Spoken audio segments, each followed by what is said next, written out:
Okay, so now check whether the audio video is fine, guys. So just put a message to me whether audio video is fine. Then we'll continue. Okay, so thank you for that message, and let us start discussing pharma. So just a minute.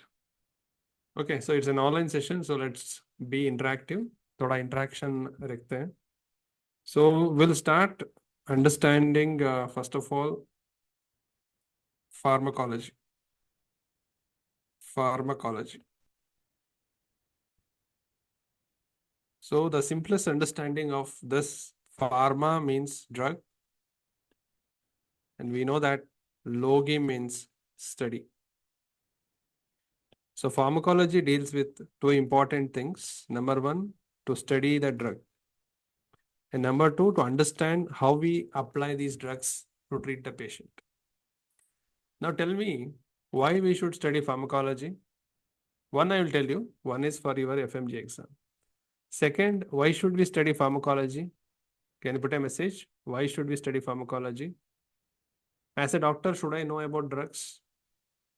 Tell me why you should know about drugs. आपको drug के बारे में क्यों पता चलना है? Why you want to know about drugs?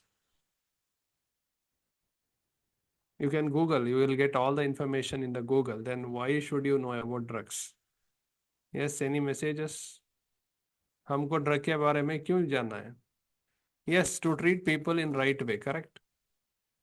So if I know the drug, then I can give that proper treatment to the patient. Suppose if a patient comes with fever, बुखार से आता है तो मुझे I can give paracetamol.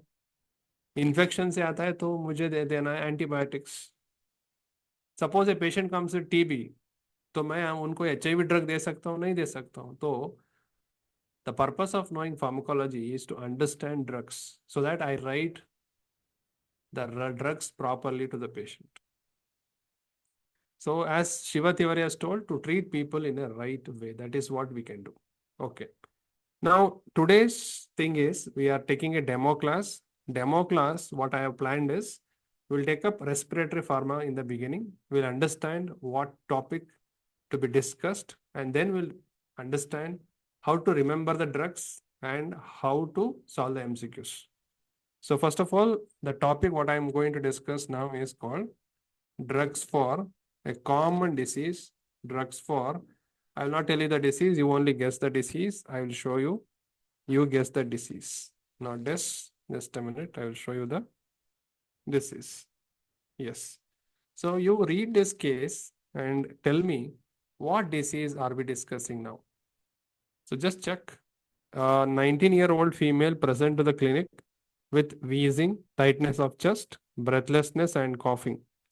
She gives a family history of same symptoms in her mother. These symptoms increase after cleaning the house and playing with the dog. So what disease are we talking about? Yes, you know that. Come on. What disease is it? Common problem. We all know that. Yes, सबको पता ही है. Yes, it's an allergy. Very good, Shiva Tiwari. It's an allergy. But patient is having wheezing and all. तो patient को wheezing भी है, chest pain भी है, cough भी है. तो क्या problem ये? Yes, आप सबको पता है. COPD, 19-year-old female. So you know that COPD is seen in smokers, but this is a case of bronchial asthma. So today we will be discussing, now the topic is drugs for bronchial asthma. तो हमने पढ़ना है drugs for bronchial asthma. Now what is the problem in asthma? We have studied in asthma patient will have coughing. Patient will have more and more cough. Along with cough, patient will have wheezing sound because of bronchoconstriction. So let us see how the drugs can be used. Now, what is the trigger for asthma? Do you think everybody in the class have asthma? No, only few people will have asthma. Why? Because the trigger for asthma is allergen. So whenever a person get exposed to allergen, then he will develop this asthma symptom. What may be the allergen? Number one, patient may be exposed to the dust, or he may be exposed to the mite. So whenever he gets exposed to pollen, Some are allergic to this. So what happens if you activate IgE? So allergens will activate a immunoglobulin called IgE. So there is activation of an immunoglobulin called IgE. So what does IgE will do? The IgE will activate a cell, and the cell name is called mast cell. So there is a cell called mast cell. This mast cell will undergo degranulation. It will undergo degranulation. So what happens when it undergoes degranulation? There is release of histamine. There is release of histamine. Not only histamine, there is release of PGs. PGs का मतलब क्या होता है? Prostaglandins. And one more thing is leukotrienes. So whenever the mast cells degranulate, there is release of histamine, prostaglandins, and leukotrienes in the circulation. Now, what will these do to the person lungs? ये क्या करेंगे? ये bronchus को constrict करेंगे. So there will be bronchoconstriction. Bronchoconstriction. So because of this bronchoconstriction, इसके वजह से patient को wheezing साउंड आता है, पेशेंट को कॉफ आता है, and patient will have difficulty in breathing. So this is the problem. And this is called as attack of asthma. This is called attack of asthma. Bronchoconstriction is attack of asthma. तो हमारा patient कब आएगा? Patient आएगा जब उसको attack of asthma आता है. तो हमें क्या करना है? हॉस्पिटल में एडमिट करना है. तो एडमिट करने के बाद क्या दोगे आप लोग? If there is bronchoconstriction, tell me which drug will you give so that you can relieve the patient. Tell me, you know the answer. Very good, Shiva. We can give bronchodilators. तो क्या दे सकते हैं हम? Bronchodilator दे सकते हैं. तो bronchodilator देने से पेशेंट को सिम्टम रिलीफ हो जाता है. इसलिए हम ब्रोंकोडाइलेटर्स का और एक नाम क्या होता है? They are also called as relievers. तो ब्रोंकोडाइलेटर्स को हम और एक नाम देते हैं, उसका नाम है रिलीवर. ठीक है. सो ये जो ड्रग है ना, ये ब्रोंकोडाइलेटर्स हम बाद में डिस्कस करेंगे. लेकिन अभी प्रॉब्लम क्या है ना, पेशेंट को अस्थमा अटैक होता रहता है. हर दिन भी हो सकता है, या हफ्ते में 2 टाइम हो सकता है. तो क्या है, वो बार बार हॉस्पिटल आना है? तो क्या करना है हमें? So what should we do? इस अटैक को प्रिवेंट करना है, तो प्रोफिलैक्सिस देना पड़ेगा. कैसे देंगे सर? ये आपको प्रॉब्लम पता है. जब भी पेशेंट एलर्जन को एक्सपोज होता है, तब आईजी एक्टिवेट होता है, मास्ट सेल डीग्रैनुलेट होता है, तब मीडिएटर्स रिलीज होता है, तभी ब्रोंकोकंस्ट्रिक्शन होता है. सर, पेशेंट बार बार आने दीजिए सर, मुझे पैसा बनाना है. तो no no, that's not ethically correct. वो एथिकली करेक्ट नहीं होता है. तो हमें ये इस अटैक को प्रिवेंट करना है. तो क्या करना है? पहले चीज पेशेंट को एजुकेट करना है. Number 1, you have to educate a patient. That is called patient education. क्यों देना है? अगर आपने पेशेंट को ये नहीं बताया कि आप डस्ट में मत जाओ, पोलन में मत जाओ, तो पेशेंट बार बार उधर जाएगा और अटैक में आएगा. So the first thing is tell the patient to avoid this allergen. So patient education is the most important thing. तो दवाई से important क्या होता है? पेशेंट एजुकेशन होता है. Okay, patient education is the most important thing. दूसरा क्या कर सकते हैं हम? इम्यूनोग्लोबुलिन है ना, आईजीई, इसको ब्लॉक कर सकते हैं. So we have a drug called as IgE blocker, and the name of that IgE blocker is called omalizumab. नाम क्या है उसका? ओमालिजुमैब बताते हैं उसको. Omalizumab. Its name is omalizumab. Okay, so can you read the name? I think it's not displayed. Just a minute. There is some delay here. Okay, so now I think it's visible. The drug name you can see is omalizumab. So it is a immunoglobulin E blocker. उसका नाम क्या है? omalizumab. Om और lizumab. It sounds like Lee. Lee का मतलब क्या होता है? E. It's a IgE blocker. Then क्या कर सकते हैं हम next? Tell me. Can you tell me what else we can do this? Then what we can do, we can stabilise the mast cell. तो तीसरा क्या कर सकते हैं, we can use something called mast cell stabiliser. We can use mast cell stabilizer. Mast cell stabilizer, there are two types. The one which I can give by inhalation, I can give it by inhalation route. Inhalation का मतलब क्या है, we can take it through the lung से ले सकते हैं इसको. So mast cell stabilizers, we have two things. One is called chromoglycate. Chromoglycate. So इसको कभी कभी हम सोडियम क्रोमोग्लाइकेट भी बोलते हैं. So it is called chromoglycate sodium. And one more drug name is called nidochromil. It is called as nidochromil. So basically we have two important ones, sodium chromoglycate and nidochromil. Sir, कैसे याद रखेंगे इसको? You can see that there are two important things. They have chrome in the name. अगर नाम में chrome आता है, then they are mast cell stabilizers. If they have chrome in the name, they are called as mast cell stabilizers. ये inhalation drug होता है. Oral drug कौन सा है? ओरल ड्रग का नाम है कीटोटिफेन. कीटोटिफेन. सो ये दोनों है. So this are mast cell stabilisers. Now can we do something with histamine? क्या हम एंटीहिस्टामाइन दे सकते हैं? एंटीहिस्टामाइन काम नहीं करेंगे. प्रोस्टाग्लैंडिन्स दे सकते हैं. प्रोस्टाग्लैंडिन्स, कुछ प्रोस्टाग्लैंडिन कंस्ट्रिक्ट करता है, कुछ प्रोस्टाग्लैंडिन डायलेट करता है. तो क्या बाकी है? तो ल्यूकोट्राइन्स बाकी है. So can we do something with leukotrienes? आइए देखते हैं. नाउ ल्यूकोट्राइन्स कहाँ से आता है? थोड़ा हम will correlate with biochemistry. Will correlate with biochemistry. So there is something called membrane phospholipid. आपने सुना है फॉस्फोलिपिड होता है.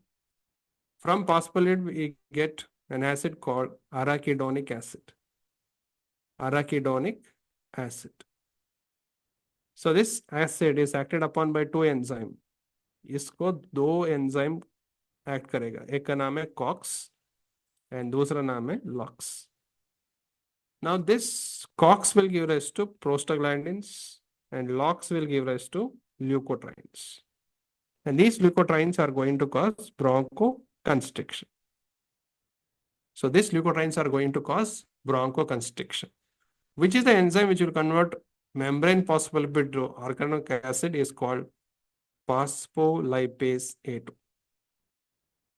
The name is phospholipase A2. ये convert करेगा. Now tell me which enzyme should I inhibit so that I can prevent bronchoconstriction? Yes, आप सबको पता है. बताइए कौन सा एंजाइम को ब्लॉक करने से हमें ये ब्रोंकोकंस्ट्रिक्शन को प्रिवेंट कर सकते हैं? Yes, come on. Yes Shiva, tell me. Which enzyme can I block? Yes, very good. Number one, we can block phospholipase A2 and that is blocked by steroids. So उनको नाम है steroids. एंड दूसरा क्या कर सकते हैं हम? लॉक्स एंजाइम को ब्लॉक कर सकते हैं. उसका नाम है ज़ाइलूटॉन. ज़ाइलूटॉन नाम में आपको मालूम पड़ेगा. ल्यूकोट्राइन उसका नाम में ल्यूक है. So it is going to block lox. Lox का मतलब क्या होता है? Lipoxygenase. Then can we block leukotriene receptor? Yes, we have leukotriene receptor antagonist. So हमारे पास ल्यूकोट्राइन रिसेप्टर एंटागोनिस्ट है. Can you tell me a name? कोई बता सकते हैं? Leukotriene receptor antagonist very commonly used, सबको पता है ये. Can you tell me the leukotriene receptor antagonist? उसका नाम क्या है? I'll give you a clue. It ends with Lucast. नाम एंड होता है लूकास्ट से. उसका नाम है Montelukast. The name is Montelukast.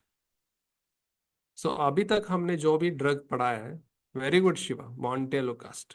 उसका नाम में भी देखिए, it also has leukotriene. So it has something to do with leukotriene. So pharma can be learned by knowing some tricks. Leukotrienes, Lucast, Lutan. So let us see, अभी तक हमने कितना drugs पढ़ा है. नंबर वन ओमालिजुमैब, सो ये second strategy है. Remember ओमा Ali, it sounds like E, Ali, Omali, so it blocks IgE. Then mast cell stabilizers, they have chrome in the name, chromoglycate, nidochromyl. This is the fourth one, sorry, third one. उसके बाद आया चौथा, that is steroids. Number 5, we have LOX inhibitor, xyloton. Number 6, we have leukotriene receptor antagonist, montelukast. ये 6 दवाई आपने जो लिखा है, all these 6 they are used for prophylaxis of asthma. Sir prophylaxis क्या होता है? प्रोफाइलैक्सिस ये होता है कि वो अस्थमा अटैक को प्रिवेंट करेगा. So we give it for prophylaxis. Yes Shiva, prevention को देते हैं उसको. I will tell you again. Number one, patient को एजुकेट करो, tell them to avoid allergens. दूसरा क्या है? ब्लॉक आईजीई, उसका नाम क्या है सर? ओमालिजुमैब. सर मुझे डाउट है, मोमालिजुमैब कैसे देते हैं सर? क्या ओरली दे सकते हैं सर? नहीं दे सकते, क्योंकि मैब है ना, वो मोनोक्लोनल एंटीबॉडी है. मैब को हम कभी ओरली नहीं दे सकते हैं, क्योंकि वो प्रोटीन है, डाइजेस्ट हो जाएगा, तो उसको हम देते हैं सबक्यूटेनियस. तीसरा क्या है? Mast cell stabiliser. कैसे पता चलेगा सर हमको? उसका नाम है क्रोम है, क्रोमोग्लाइकेट, नीडोक्रोमिल. देन स्टीरॉइड्स आपको पता है, लॉक्स इनहिबिटर का नाम है ल्यू है, ल्यूकोट्राइन एंटागोनिस्ट का नाम है ल्यूकास्ट. तो easy. Then let us understand steroids. Steroids कहाँ देना है सर? स्टीरॉइड्स, स्टीरॉइड्स का मतलब क्या है sir? Steroids is our prednisolone, methyl prednisolone. तो स्टीरॉइड्स 3 तरह दे सकते हैं. एक तो इनहेलेशन दे सकते हैं, इनहेलेशनल स्टीरॉइड. दूसरा क्या दे सकते हैं हम? ओरली दे सकते हैं. तीसरा हम आईवी दे सकते हैं. Steroids you can give it in inhalation, so इसको हम बताते हैं इनहेल्ड कॉर्टिकोस्टेरॉइड. आईसीएस का मतलब क्या होता है? Inhaled corticosteroid. सर एक नाम बता दीजिए. पहला नाम बूढ़े, बूढ़े सोनाइड. सो बूढ़े होने के बाद सोना ही है, सो नाम हमको पता चल गया, बूढ़े सोनाइड. नाम क्या है? बूढ़े सोनाइड. उसके बाद साइकिल, साइकिल चलाने के बाद सोना है, साइक्लेसोनाइड. तो हमें दूसरा ड्रग का नाम भी पता चल गया. नाम क्या है? साइक्लेसोनाइड. साइकिलिंग के बाद सोना है, इट्स नेम इज साइक्लेसोनाइड. ओके, साइक्लेसोनाइड. लेकिन कैसे दे सकते हैं सर इस स्टीरॉयड को? हमें इनहेलेशन देना है ना, तो उसके लिए कोई डिवाइस होता है क्या? यस होता है सर. क्या क्या डिवाइस होता है सर? मैं दिखाता हूँ आपको. कौन कौन सा डिवाइस होता है? Yes, this device. क्या कोई बता सकते हैं कि इस डिवाइस का नाम क्या है? एनीबडी? इसका बताइए. ये जो दिखा रहे हैं ना, ये क्या है ये? Yes, you should answer, come on. जो आपने टीवी में देखा है, मूवीज में देखा है, वो पुश करते हैं ना, ये क्या बोलते हैं उसको? आप गलत भी बोल सकते हैं, हम अभी पढ़ने के लिए बैठे हैं इधर. Yes, it is called inhaler. Gajanan, very good. इनको इनहेलर बोलते हैं, और इसको हम मीटर डोज इनहेलर बोलते हैं. M for meter dose inhaler. तो ये सेंट के जैसा है, मीटर डोज इनहेलर. उसके बाद आता है ये पाउडर जैसा दिख रहा है ना, कैप्सूल, उसके अंदर पाउडर होता है, सो इसको नाम बताते हैं हम ड्राई पाउडर इनहेलर, इसको बोलते हैं. सो ये दोनों दवाई से हम ड्रग को इनहेलेशन में दे सकते हैं. लेकिन प्रॉब्लम क्या होता है अगर हम स्टीरॉयड को इनहेलेशन में देते हैं? प्रॉब्लम इज दिस स्टीरॉयड क्या होता है, वो हमारे फैनिंग्स में, माउथ में, ओरल में डिपॉजिट होता है. तो क्या होगा? डिपॉजिट होने से हमारा इम्यूनिटी सप्रेस हो जाएगा. तो इम्यूनिटी सप्रेस होने से क्या होगा? इन्फेक्शन बढ़ेगा. कौन सा इन्फेक्शन बढ़ेगा? कौन सा बढ़ेगा? इन्फेक्शन जो बढ़ेगा ये है, कौन सा है? कोई बता सकते हैं ये क्या हो? ये white patch on the tongue, ये क्या हो सकता है? यस यस, यू नो, ये प्रॉब्लम क्या है? अल्सर दिख रहा है ये, वाइट पैचेस ओरल में, क्या हो सकता है ये? Yes, very good. Yes, it looks like leukoplakia also, लेकिन ये कॉमनली क्या होता है, ये कैंडिडियासिस होता है। जब आप इम्यूनिटी को सप्रेस करेंगे तो कैंडिडा, ये फंगस है, वो ज्यादा बढ़ेगा। तो प्लीज अंडरस्टैंड, स्टीरॉयड का जो इनहेलेशन देते हैं ना, उसका main most common adverse effect क्या होता है, अगर एग्जाम में पूछते हैं आपको लिखना है, ओरोफेरेंजियल कैंडिडियासिस। ओरोफेरेंजियल कैंडिडियासिस हो सकता है। तो सबको हो सकता है क्या? यस। लेकिन कैसे प्रिवेंट करें सर? क्या हम इसको प्रिवेंट कर सकते हैं, नहीं कर सकते, बताइए। अगर मुझे पता है कि जब जिसी को भी देता हूं तो सबको कैंडिडेट्स हो रहा है, तो हम इसको कैसे रोकेंगे सर? क्या भी प्रिवेंट सर, कैसे प्रिवेंट कर सकते हैं? एक सिंपल चीज बताना है पेशेंट को जब भी इनहेलर लेते हैं ना, तो माउथ को वॉश करना है, पानी डालो, गार्गल करो। सो prevention is by mouth wash, और सिंपल गार्गल करो बस। उससे क्या होता है, वो स्टीरॉयड वहां से हट जाता है। So that will prevent the candidiasis. लेकिन पेशेंट ये फॉलो नहीं कर रहा है तो हो गया। तो ट्रीटमेंट क्या है सर? इसका ट्रीटमेंट क्या हो सकता है? एनीबडी? यू, आप सबको पता है कैंडिडियासिस का क्या ट्रीटमेंट है? Please answer. Yes, very good, Gajanan, fluconazole दे सकते हैं। लेकिन फ्लूकोनाजोल क्या है ना, ओरल ड्रग है। तो ओरल से बेहतर क्या है ना, पहले हम टॉपिकल दे देंगे। टॉपिकल काम नहीं करेगा तब हम ओरल देंगे, तो इसीलिए पहला चीज क्या देंगे हम देंगे कोट्री सॉरी पहले हम देंगे क्लोट्रिमाजोल। क्लोट्रिमाजोल एंटीफंगल होता है, तो उसको हम लोकली अप्लाई करेंगे। अगर उससे भी कम नहीं होता है, then we go for oral fluconazole. तो इसीलिए आपको क्वेश्चन को ध्यान से पढ़ना है। सो अगर वो ठीक नहीं होता है, then we go for oral fluconazole. तो क्लोट्रिमाजोल अप्लाई करेंगे, नहीं ठीक हुआ तो फ्लूकोनाजोल दे सकते हैं। तो क्या क्या क्वेश्चन पूछा है अभी तक के? हाँ, पहला क्वेश्चन क्या है एफएमजी में, what is the most common complication of inhale corticosteroid, अगर पूछते हैं तो ओरोफेरेंजियल कैंडिडियासिस। दूसरा क्वेश्चन क्या पूछेंगे, how do we prevent? Prevention ही सिंपल, आपको सिर्फ माउथ वॉश और गार्गल करो बस, चले जाएगा, नहीं होगा। तीसरा क्या है, ट्रीटमेंट क्या है सर? ट्रीटमेंट क्या देते हैं सर? क्लोट्रिमाजोल ऑइंटमेंट दे दो। अगर ठीक नहीं होता है, देन ओरल टैबलेट आता है ना, फ्लूकोनाजोल दे दो।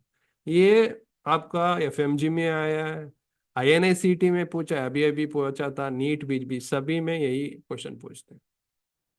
सो that is the problem with inhalational corticosteroid. So steroids के बारे में बात कर रहे हैं, तो स्टीरॉइड्स को हम तीन तरह दे सकते हैं। इनहेलेशन दे सकते हैं, ओरल भी दे सकते हैं, आईवी भी दे सकते हैं। सर ओरल स्टीरॉइड बता दीजिए एक। उसका नाम सिंपल है, प्रेडनिसोलोन ओरल स्टीरॉइड है। प्रेडनिसोलोन ओरल स्टीरॉइड है। उसके साथ आप मीथाइल ऐड कर दो, मीथाइल ऐड कर दो और पढ़ो, क्या बन गया? मीथाइल प्रेडनिसोलोन बन गया। तो दो दवाई आपको पता है पहले से ही, प्रेडनिसोलोन और मीथाइल प्रेडनिसोलोन, वो ओरल दवाई है। आईवी दवाई कौन सा देंगे सर? उसका नाम है हाइड्रोकार्टिसोन।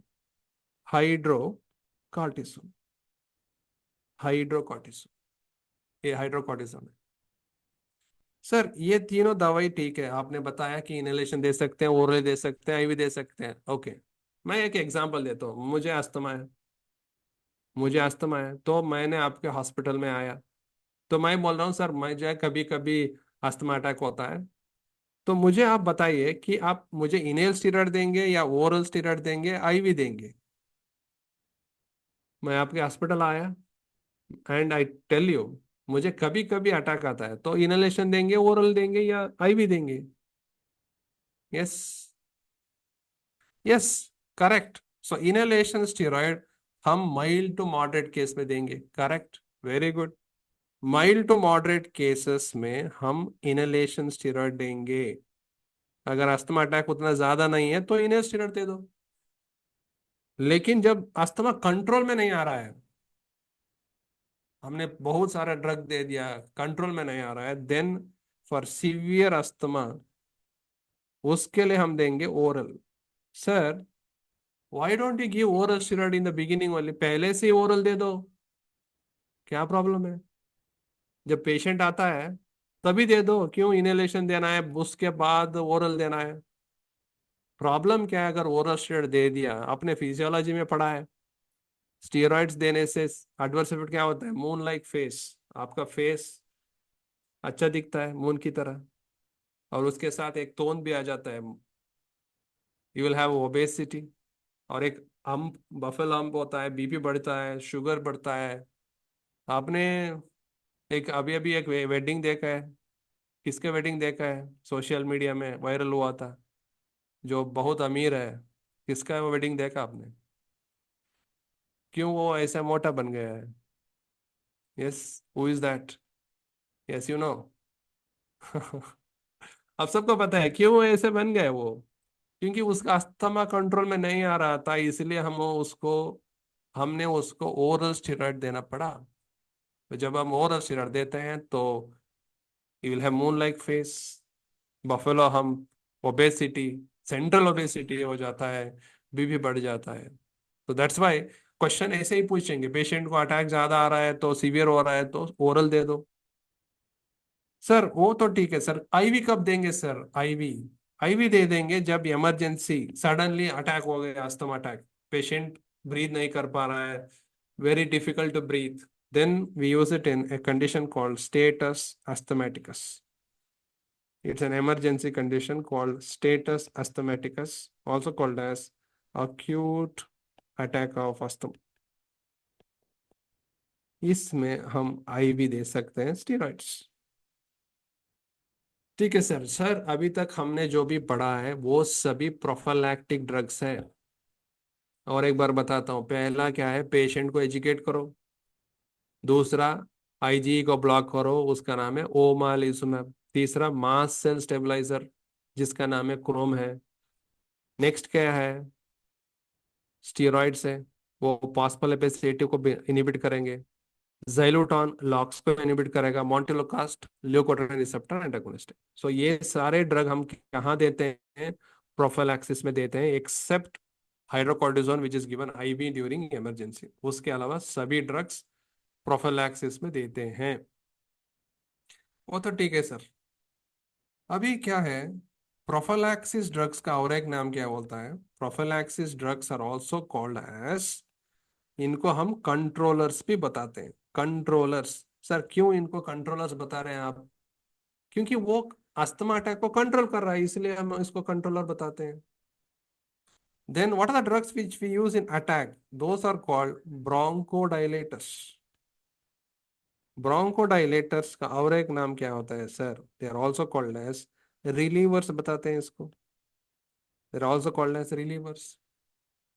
क्यों उनको आपने रिलीवर बता रहे हैं? क्योंकि वो अस्थमा अटैक को रिलीव कर रहे हैं ना, वो इसीलिए उनको ब्रोंकोडाइलेटर्स को रिलीवर्स बताते हैं। तो पेशेंट को अगर बार बार हॉस्पिटल नहीं आना है तो प्रोफिलैक्सिस दे दो, अगर आ गया तो ब्रोंकोडाइलेटर्स दे दो।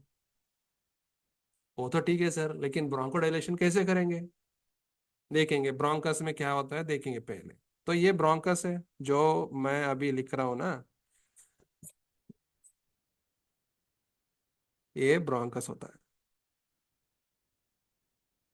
ये ब्रोंकस, ब्रोंकस, आपको पता है ब्रोंकस होता है लंग्स में होता है। ब्रोंकस में दो रिसेप्टर होता है, एक रिसेप्टर का नाम है M3, यम का मतलब क्या होता है? मस्कुरेनिक होता है। और एक रिसेप्टर होता है बीटा, बीटा 2 होता है। लेकिन यहाँ क्या होता है, बीटा 2 जो साइक्लिक एएमपी को बढ़ाता है, साइक्लिक एएमपी को बढ़ा के वो 5' एएमपी हो जाता है। एंड दिस 5' साइक्लिक एएमपी ये आपको ब्रोंको डायलेट करेगा। मैं और एक बार बताता हूँ आपको, जब आप बीटा 2 को स्टिमुलेट करोगे, साइक्लिक एएमपी बढ़ेगा तो ये ब्रोंको डायलेट करेगा, तो beta 2 will cause bronchodilation, ठीक है। अगर आप M3 को एक्टिवेट करोगे तो वो बी ब्रोंको कंस्ट्रिक्शन करेगा, M3 will cause Bronco constriction. लेकिन ये साइक्लिक एएमपी है ना, इसको मेटाबोलाइज करता है एंजाइम का नाम है फॉस्फोडाइस्ट्रेस। फास्फोडाइस्ट्रेस क्या करेगा, साइक्लिक एएमपी को 5' एमपी बना देगा। और एक चीज इंपॉर्टेंट क्या होता है, जब कैल्शियम अंदर जाता है तो कैल्शियम भी ब्रोंकोकंस्ट्रिक्शन करेगा। आपको पता है calcium is a smooth muscle contracting ion. ठीक है, सो हमें पता है कौन ब्रोंकोडाइलेट करता है, कौन ब्रोंकोकंस्ट्रिक्शन करता है, कैल्शियम भी ब्रोंकोकंस्ट्रिक्शन करता है। तो आप बताइए किसको हम स्टिमुलेट करें, किसको हम ब्लॉक करें। यस, आप वो बता सकते हैं, आपके सामने ही है। किसको हम स्टिमुलेट कर सकते हैं, किसको हम ब्लॉक कर सकते हैं। Which I have to stimulate. Just बता दो, बीटा टू को स्टिमुलेट करो या ब्लॉक करो। अगर शिवा तिवारी आपने बीटा टू को ब्लॉक किया तो मैंने बताया बीटा टू ब्रोंकोडाइलेट करता है, ब्लॉक किया तो ब्रोंकोकंस्ट्रिक्शन हो जाएगा ना। सो बीटा टू को हम स्टिमुलेट करना है, तो स्टिमुलेट करने के लिए हम बताते हैं उसको beta two agonist।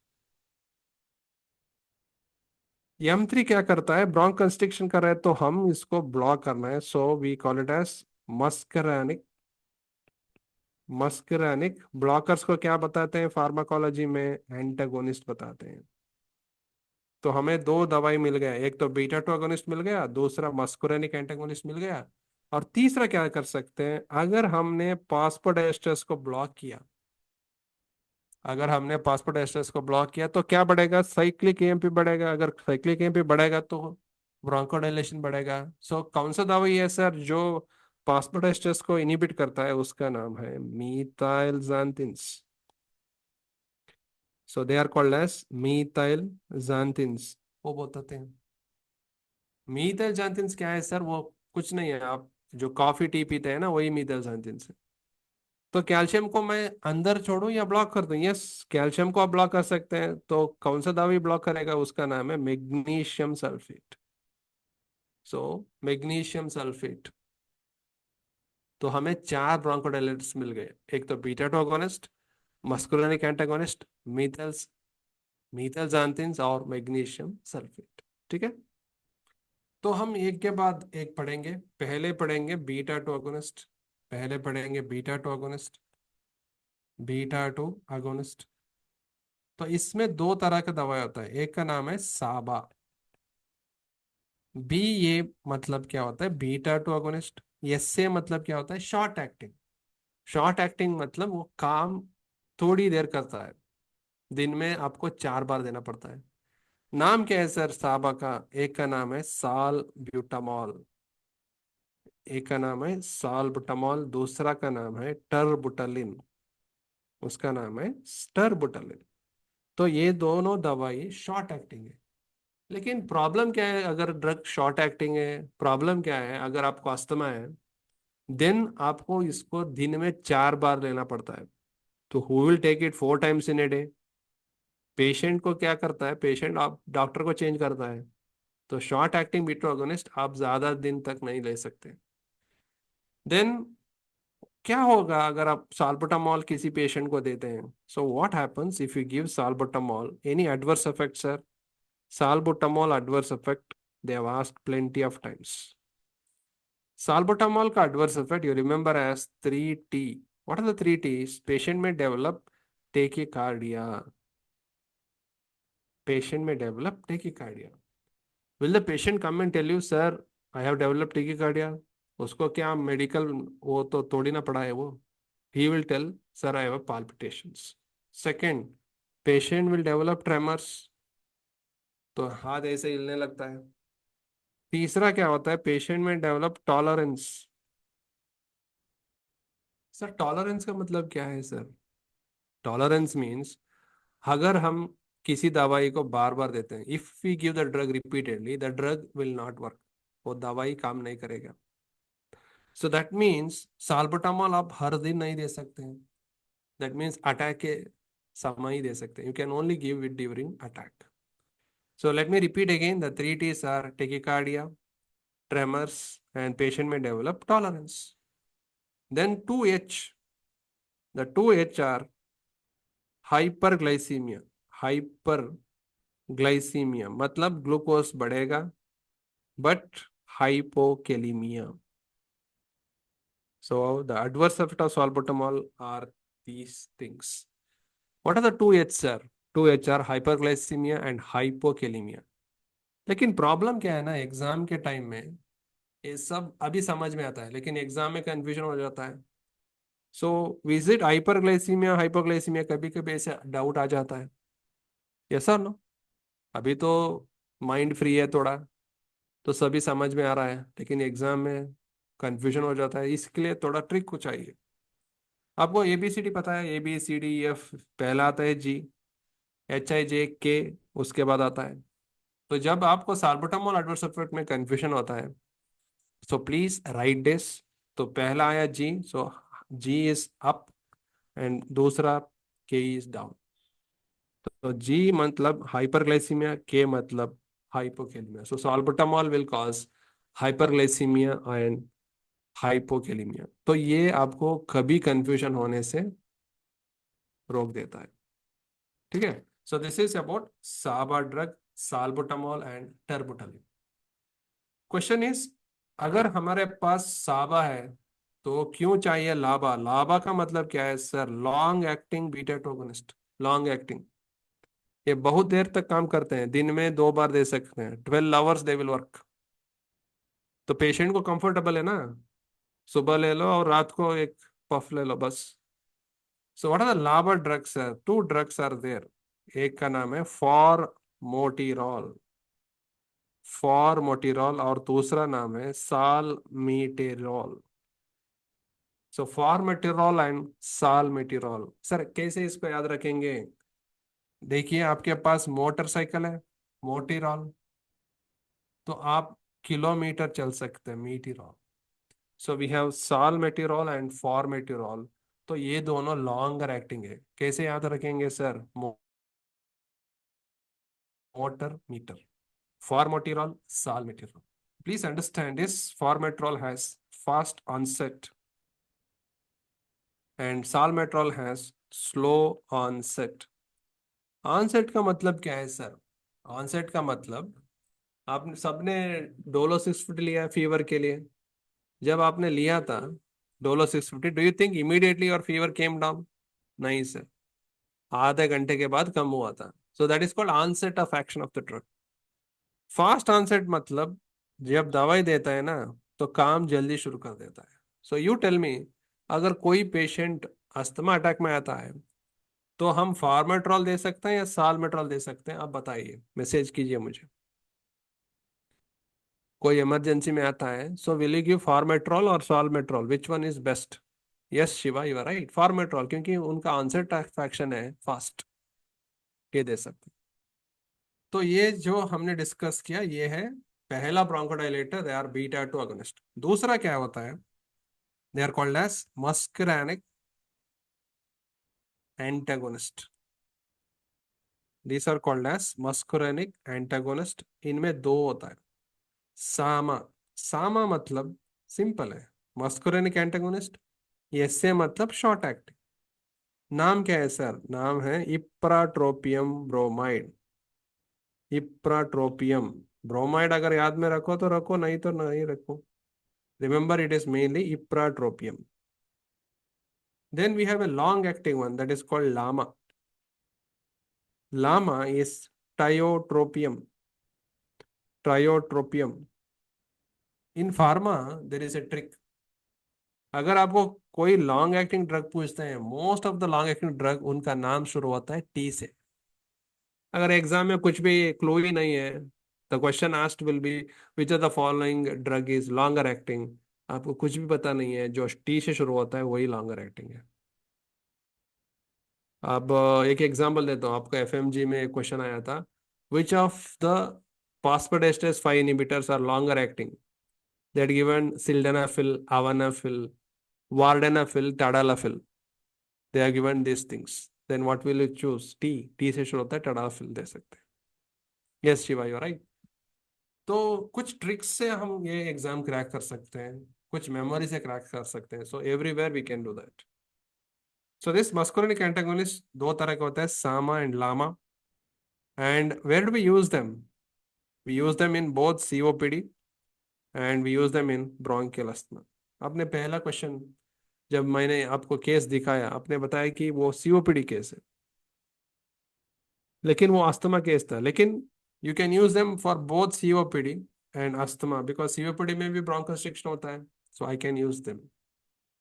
So let me repeat again. Bronchodilators are two types. Number one, beta two agonist. Number two, muscarinic antagonist. Sir तीसरा कौन सा है? तीसरा मैंने बताया आपको, तीसरा है मीथाइल xanthines. तो क्या बताते हैं उनको? मीथाइल xanthines बताते हैं. सो मैकेनिज्म क्या है सर? वो फास्फोडाइएस्ट्रेस को इनिबिट करता है, और ये they also inhibit an enzyme, sorry, they inhibit adenosine action, and इसके वजह से ब्रोंकोडाइलेशन होता है. बीडी मतलब ब्रोंकोडाइलेशन होता है. अगर एग्जाम में पूछते हैं तो आपको लिखना है कि methyl xanthines inhibit phosphodiesterase and adenosine. नाम ही नहीं बताया आप सर. नाम एंड होता है फाइलिन से.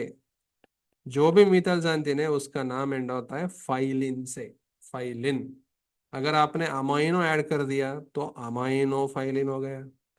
अगर आपने थियो ऐड कर दिया तो थियोफाइलिन हो गया. जो भी दवाई फाइलिन से एंड होता है, ये मान लीजिए कि उन वो मीथाइल xanthine से.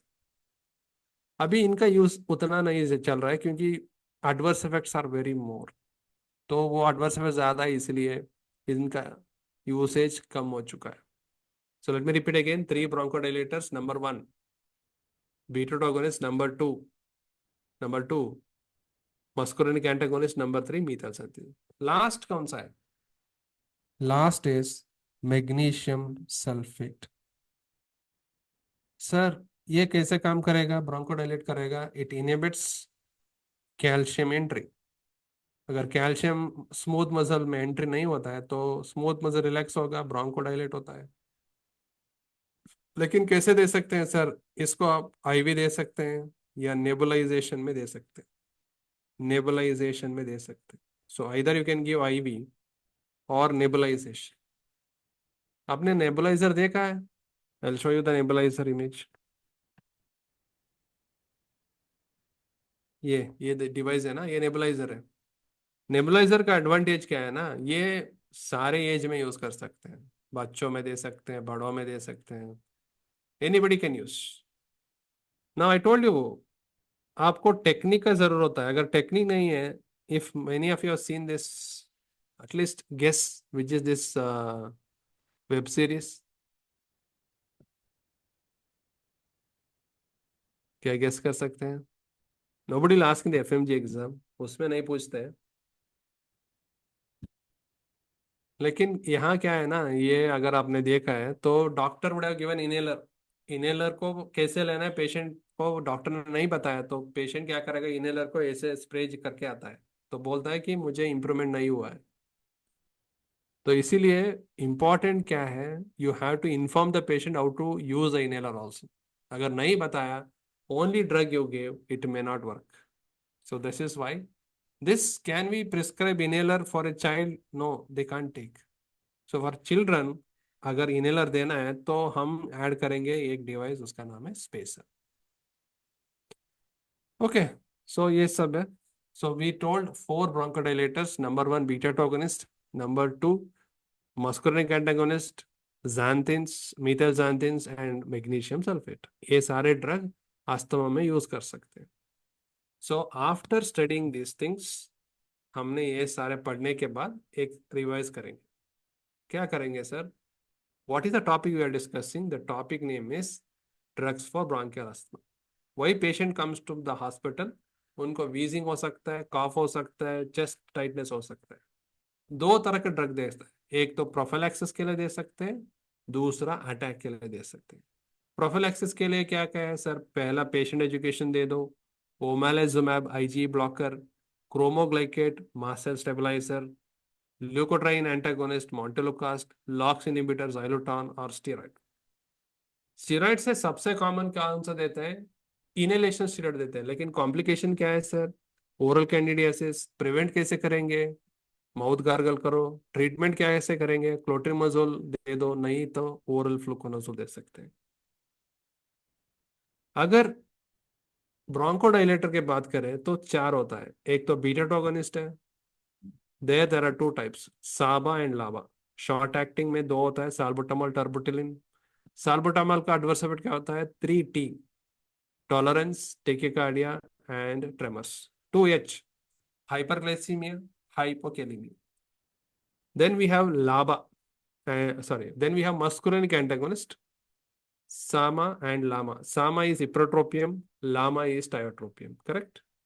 Then methyl xanthines hoga. They end with phylline, and magnesium sulfate can be given IV and nebulization. So these are the questions. Let us take up some of the questions for you. Because once you study, the most important thing is आपको questions solve करना है, तभी आपको idea आएगा, revision हो जाएगा। MCQ solving is very very important. So can you answer which of the following anti asthma drug is not a reliever? Reliever का और एक मतलब क्या है sir? Bronchodilator. Yes, can you tell me which of the anti asthma drug is not a reliever? Now what I suggested is the answer is correct, sodium chromoglycate। हमें answer मिल गया, लेकिन जब आप एमसीक्यू सॉल्व करते हैं तो सारे option को ध्यान से पढ़ना है। इप्रोट्रोपियम ब्रोमाइड क्या होता है? Can anybody tell me? कौन सा कैटेगरी में आता है? Yes, tell me. साबा है, लाबा है, सामा है, लामा है? यस, कम ऑन शिवा, क्या होता है ये? This is a Sama, very good. Theophylline, जो फाइलिन से एंड होता है, क्या वो है? वो फाइलिन से एंड आता है, वो है मीथाइल xanthine। Okay sir. दो मी मोटर और मीटर, फॉर्मोटेरॉल, साल्मेट्रॉल, ये क्या होता है? ये लाबा होता है। Yes, they are LABA. LAMA is tiotropium Shiva. Okay, so when you think about all the option, तो आपका रिवीजन हो जाएगा, आपको बार बार पढ़ने का कोई प्रॉब्लम नहीं होगा। Then tell me what is sodium cromoglycate? ये जो क्रोमा, ये मास सेल स्टेबलाइजर है, and mast cell stabilisers are used for prophylaxis, they are called as controllers. दूसरे क्वेश्चन पे जाएंगे हम। All are salbutamol side effects, all are salbutamol side effect except, yes, easy one, come on,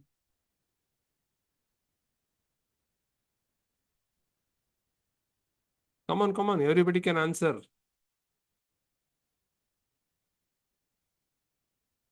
Yes, Gajanan Shiva, very good. See, salbutamol मैंने बताया 3T, tremors, tachycardia, और एक T क्या है? Tolerance.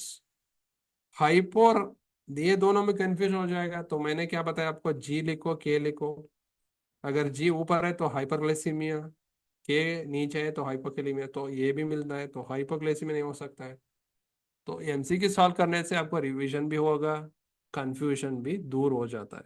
So you will have the confusion removed from your brain. Yes, this one.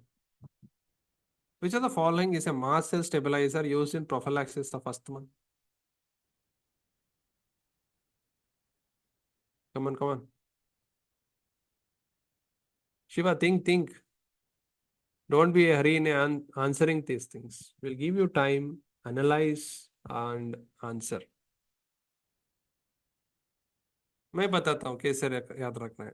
मैंने आपको क्या बताया? जिसका नाम है क्रोम होता है, क्रोमोग्लाइकेन, निडोक्रोमिल, ये सारे ड्रग क्रोम से एंड होता है, या क्रोमा बीच में है, वे सब mast cell stabiliser. So the answer is nedocromil. जिसका नाम है लू कास्ट है, वो क्या है? ल्यूकोट्राइन रिसेप्टर एंटागोनिस्ट है। ओमा ली, ओम अली, तो मैंने बताया कि वो sounds like E, it is a IgE blocker. Correct.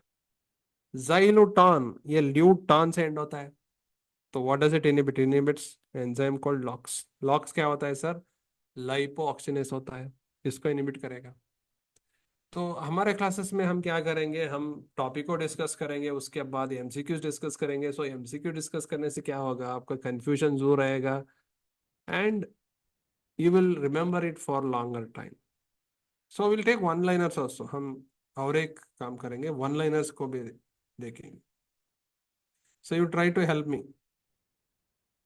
फाइलॉक्स inhibitor is Pi LOX inhibitor is, these are high yield points. Xyloton, yes or no? LOX inhibitor is xyloton. Salbutamol causes tremors, tachycardia, tolerance, hypokalemia, hyperglycemia. True or false? True. This one you should tell me. Hydrocortisone is used IV in acute attack of asthma and it is not a bronchodilator. इसको आप बताना है true और false. T और F ऐसे करके बता सकते हैं आप.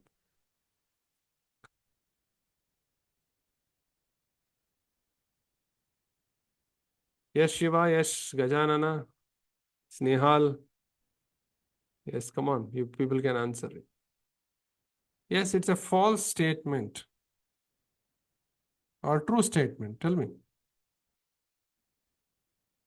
Hydrocortisone is used in attack of asthma. Correct. It's used IV. It's not a bronchodilator. That is also true. I told you steroids are not bronchodilators. Steroids are not bronchodilators, but we use them in attack of asthma, but they are not bronchodilators. That is what I told you. So when you do the mistake, now next time you won't do these mistakes. अगर आपको mistakes करना है तो classroom में करना है mistake. Problem क्या है, आप यहाँ मिस्टेक नहीं करोगे, आप एग्जाम में करके आएंगे. So please understand, hydrocortisone IV दे सकते हैं, अटैक ऑफ अस्थमा में दे सकते हैं, लेकिन वो ब्रोंकोडायलेटर नहीं है. तो आप अपने नोट्स में चेक कीजिए, क्या मैंने बताया कि वो ब्रोंकोडायलेटर है? नहीं, 4 ही ब्रोंकोडायलेटर है. कौन कौन सा है? Beta agonist, muscarinic antagonist, methylxanthine, magnesium sulphate. What is the most common adverse effect of inhaled corticosteroid? ICS, inhaled corticosteroid. That is oropharyngeal candidiasis. Oropharyngeal candidiasis is the most common adverse effect. So हमारे classes में हम PY की इसका भी discussion करेंगे. तो ये जो वन लाइनर्स लिखा है ना, ये सब PYQs है. अब ये बताना है मुझको, ट्रू और false. Next you have to answer. Ipratropium bromide is a beta agonist used for COPD. आपको इंटरेक्ट करना है तभी तो आप लर्न कर पाते हैं. You have to interact. Ipratropium bromide is a beta agonist used for COPD. True और false? Shiva, think Shiva.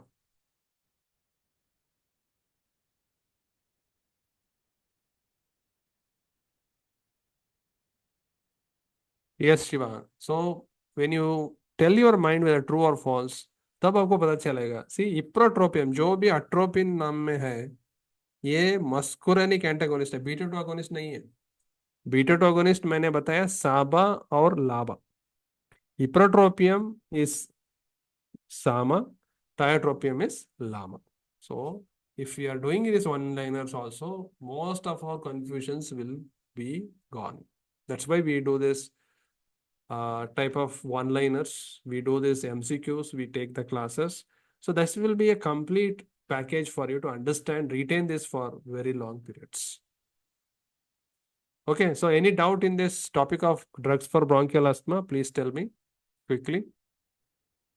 If everything is fine, put a thumbs up, we'll move on.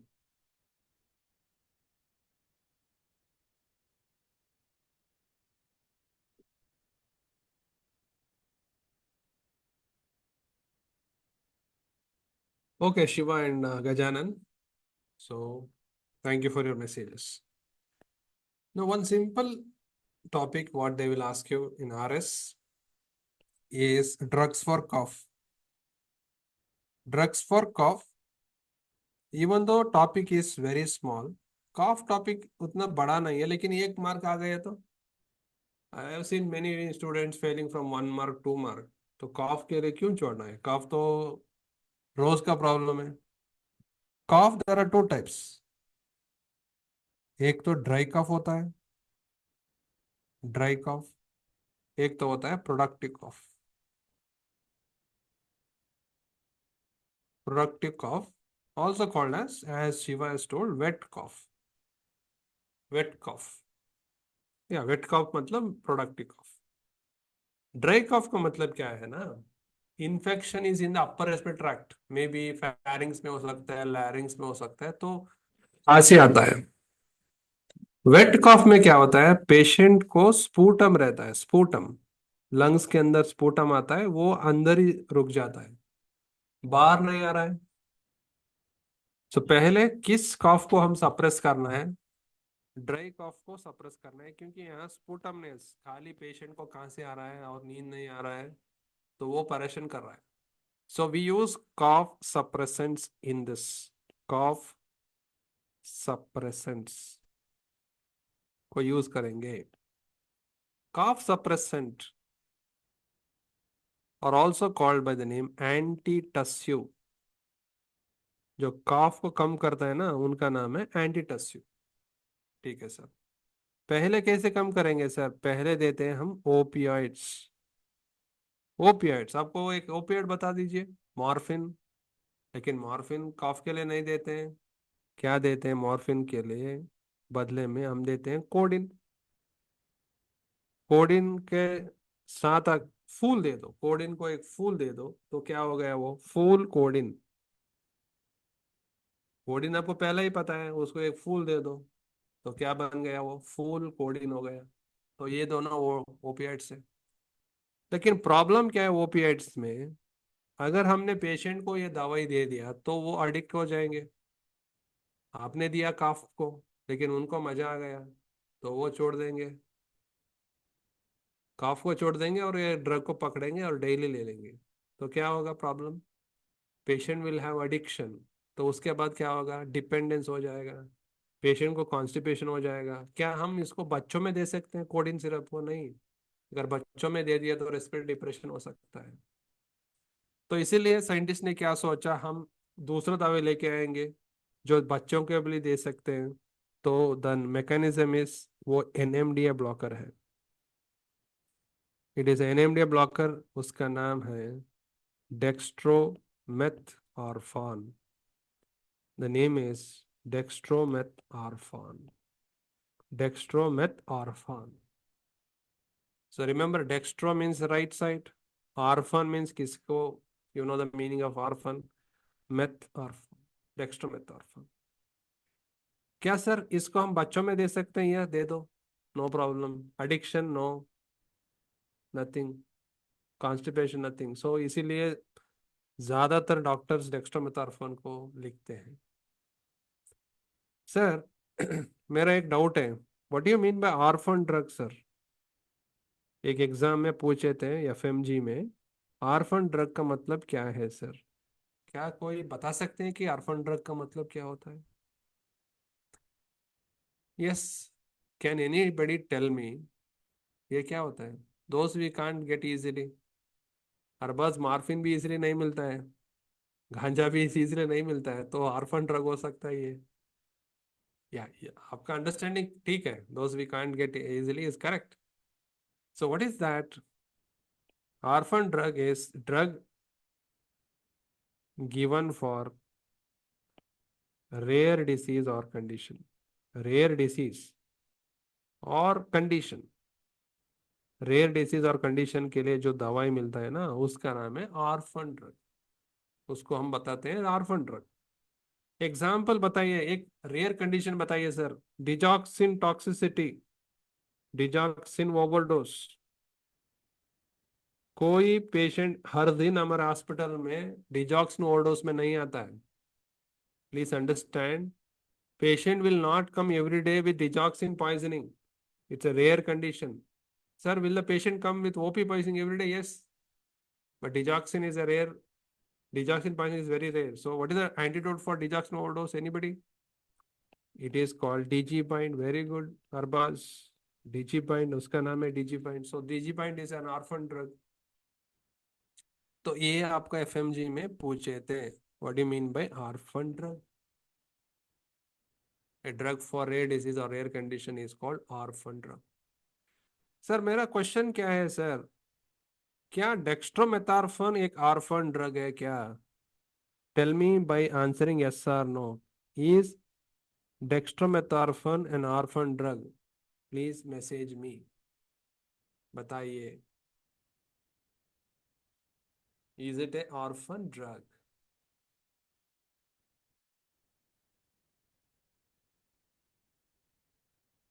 Okay. See cough common condition है ना, पहला चीज, पता ही है इस group में किसी को काफ नहीं है, खांसी नहीं है, सबको आया है ना। तो number one, it's not a rare condition, common condition. Dextromethorphan is not an orphan drug. Now please understand, अगर आपका नाम मुकेश है, do you think you are the crorepati? No. अगर आपका नाम मुकेश अंबानी है, do you think? No, you should be like him. So I think most of you confuse this drug because the name ends with orphan. तो ये नहीं है कि इसका नाम ऑर्फन से एंड होता है, ये ऑर्फन ड्रग नहीं। It's not an orphan drug because ये we will use it every day. It's not an orphan drug, लेकिन उसका नाम एंड होता है डेक्स्ट्रोमेथार्फन। समझ में आया? अगर आपका नाम मुकेश है तो आप मुकेश अंबानी नहीं बन सकते। बंदी बनना है तो बन लीजिए, लेकिन ये मीनिंग है। So it's not an orphan drug. So please understand, orphan drug is a drug for rare disease और रेयर कंडीशन। ओके सर, ठीक है। प्रोडक्टिव कॉफ। प्रोडक्टिव कॉफ में प्रॉब्लम क्या है सर? स्पूटम, जो म्यूकस है ना वो बाहर नहीं आ रहा है, तो क्या करेंगे हम? We use mucolytics. म्यूकोलाइटिक्स नाम में है ना, म्यूकस को वो लाइसिस कर देगा। तो म्यूकस जो थिक आता है तो उसको पानी जैसे बांध के बाहर फेंकेगा। तो कौन कौन सा दवाई है? Remember, ABC drugs. ABC कौन कौन सा है सर? पहला ये है am, who are you? Am bro sir, ambroxol. Who are you? Am bro.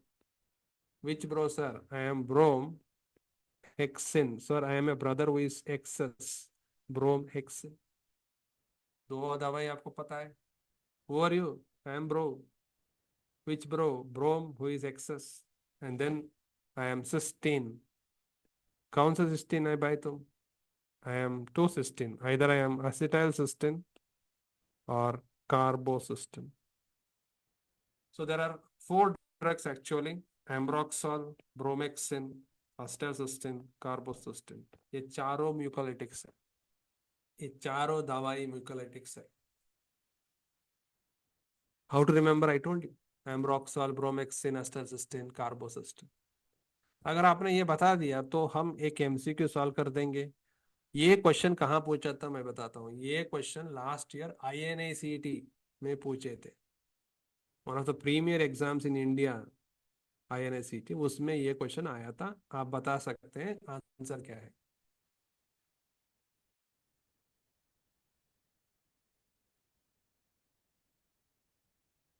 So patient came with cough and thick white tenacious sputum. Sputum है, कॉफ है, then what is this cough? Productive cough, wet कॉफ।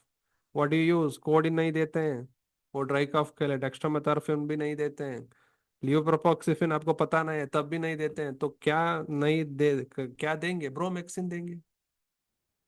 100% ब्रोमेक्सिन तो आपको पता है। Many times exam में क्या आता है, कोई ऑप्शन आपको पता ही नहीं होता है, लेकिन 100% श्योर है ना ब्रोमेक्सिन इज म्यूकोलाइटिक, तो इसको आप प्रोडक्टिव कफ में देंगे। So this was INACET question. क्या हम क्रैक कर पाते हैं? यस, कर सकते हैं अगर आपका कॉन्सेप्ट अच्छा है। So this is about drugs for कफ,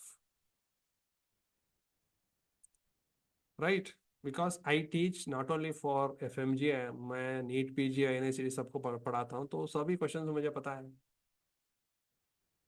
तो कॉन्सेप्ट में वही रहेगा। तो INACET में क्वेश्चन और आंसर चेंज होगा क्या? वही आता है। ठीक है, तो this is about respiratory pharma. So will take up one more pharma, that is the GIT pharmacology. GIT pharma, GIT pharma, let us take up GIT pharma. उसमें एक कॉमनली आस्क्ड ड्रग क्या है ना, एंटी एमिटिक ड्रग्स। इसको हम discuss करेंगे। Anti emetic drugs, ये भी बहुत सारा, many times it has been asked. ना इसका स्पेशलिटी क्या है ना, आपको फार्मा मतलब दो ही एडवर्स इफेक्ट याद में रहता है, नाज़िया वोमिटिंग। लेकिन एंटी एमिटिक्स में एडवर्स इफेक्ट नाज़िया वोमिटिंग नहीं है, because they treat Nazia and vomiting, ये आपको याद रखना है। एंटी एमिटिक ड्रग्स क्यों वोमिटिंग होता है सर? हो सकता है जब हम बस में जा रहे हैं, प्लेन में जा रहे हैं, तो मोशन सिकनेस हो गया, उल्टी आया, हमने बाहर पानी पूरी खाया, उससे उल्टी आया। हमने कुछ दवाई दे दिया, दवाई से उल्टी आ रहा है, क्योंकि सारे ड्रग्स का एडवर्स इफेक्ट क्या है, नाज़िया वोमिटिंग। तो कौन सा एंटीएमेटिक ड्रग्स है sir? Number one, we have a D2 blocker. ये बहुत इंपॉर्टेंट ड्रग है। D2 ब्लॉकर का नाम है मेटोक्लोप्रामाइड। मेटोक्लोप्रामाइड, ये आपको नींद में भी याद रखना है इसको, मेटोक्लोप्रामाइड, क्योंकि ये नीट PG INICT सारे एग्जाम में पूछे। तो मेटाक्लोप्रामाइड क्या करेगा, वो D2 को, डोपामाइन को ब्लॉक करेगा। एंड इससे क्या होता है सर? इससे आपको वॉमिटिंग कम होता है, that is what, anti emetic effect. अगर एग्जाम में पूछते हैं मेटाक्लोप्रामाइड कैसे एंटी एमेटिक एक्शन प्रोड्यूस करता है, so it is due to D2 blockade. लेकिन प्रॉब्लम क्या है ना, metoclopramide can also enter through BBB। BBB मतलब क्या होता है सर? ब्लड ब्रेन बैरियर को क्रॉस करता है तो ब्रेन में चलता है। चलने दीजिए sir. Metoclopramide enters the brain, metoclopramide enters the brain, चलने दीजिए। प्रॉब्लम क्या है sir? Problem is in the brain, brain के अंदर डोपामाइन और असिटाइलकोलिन दोनों बैलेंस में रहते हैं। अगर आपको कोई मूवमेंट करना है तो डोपामाइन असिटाइलकोलिन दोनों बैलेंस में रहना है ब्रेन में। अगर आपने मेटाक्लोप्रामाइड दे दिया तो क्या होगा? मेटाक्लोप्रामाइड डोपामाइन को ब्लॉक कर देगा। तो क्या हुआ, अभी डोपामाइन को ब्लॉक किया तो असिटाइलकोलिन बढ़ जाता है, तो बढ़ने दो सर। तो बढ़ने से क्या होता है, पेशेंट को मसल का टोन है ना, वो अबनॉर्मल हो जाता है, तो उसको हम बोलते हैं डिस्टोनिया। डिस मतलब डिस्टर्ब, टोनिया मतलब tone of the muscle, and it will happening suddenly, that is why it is called acute dystonia। तो क्या होता है, जब आप मेटाक्लोप्रामाइड दे देंगे, वॉमिटिंग स्टॉप होता है, लेकिन neck will turn to one side like this, dystonia. तो क्या करना है सर? कैसे दिखता है, मैं आपको दिखाता हूँ उसको। ओके, डिस्टोनिया मतलब वही होता है, अभी नहीं मिल रहा है। तो डिस्टोनिया मतलब the neck will turn to one side. तो क्या करना है अभी हमें?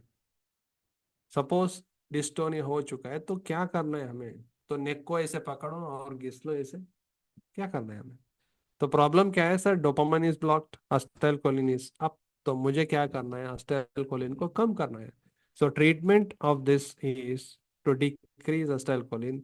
The drugs are called as central anticholinergics. So the drugs are called central anticholinergic. Sir नाम क्या है सर उनका?